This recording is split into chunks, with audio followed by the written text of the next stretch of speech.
Tapos na naman ang bakasyon. Balik trabaho na naman. Isa nga pala akong OFW, isang seaman. Para sa akin, ako'y nalulungkot sa tuwing ako'y aalis at sasakay ng eroplano paalis ng bansa. Mapapalayo na naman ako sa aking pamilya na ilang buwan. Dito sa bansang China, naghihintay sa amin ang pinakabagong barko na pinagawa ng aming kumpanya. Karamihan ngayon sa mga ships owner o may-ari ng kumpanya dito na sa China nagpapagawa. Dito, makakamura sila materyales at patrabaho sa tao kumpara sa karatig na bansa tulad ng bansang Hapon at South Korea.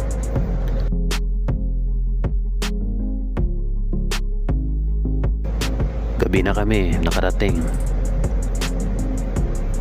Pagod na,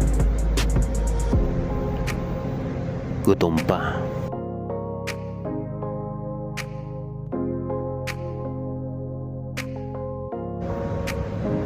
Dahil bago ang barko, halos lahat naka-plastic pa. Ang kwartong ito o kabina ang magsisilbing tahanan ko sa ilang buwan.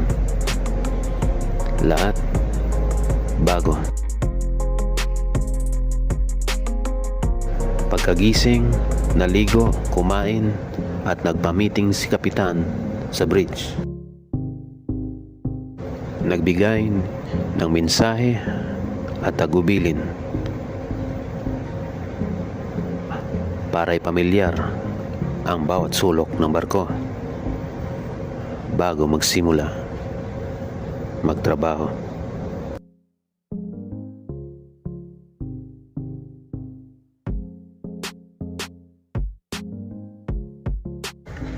Tatlong araw din kaming naghakot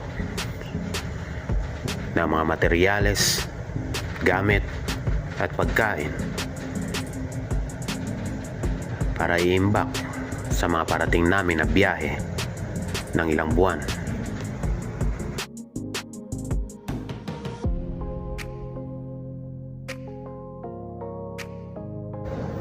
Matagal-tagal na rin ako nagbabarko.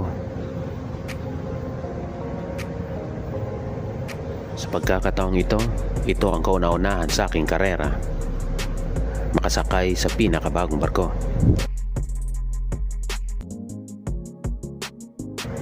Ngayong araw din na ito, pumunta ang representative at may-ari ng kumpanya para formal na buksan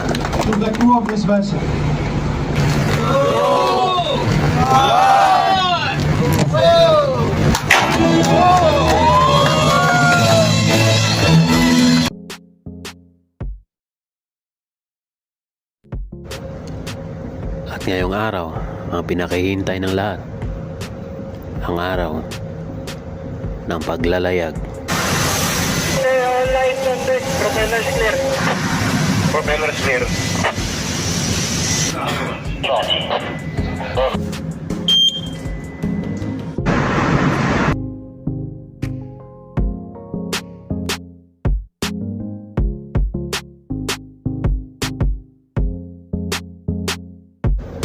May haba nga palang 230 metros at lapad na 32 metros ang barkong ito.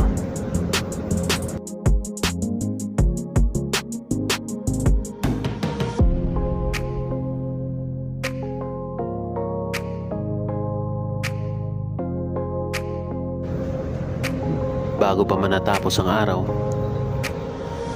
tumawag na sa amin ang pinaka-boss.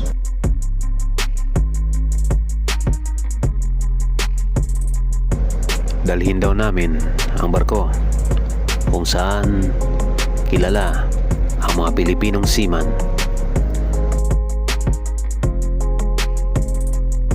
Ang bansang gustong mapuntahan ng lahat. dahil sa mga gandang tanawin at mayamang kultura. Ang bansang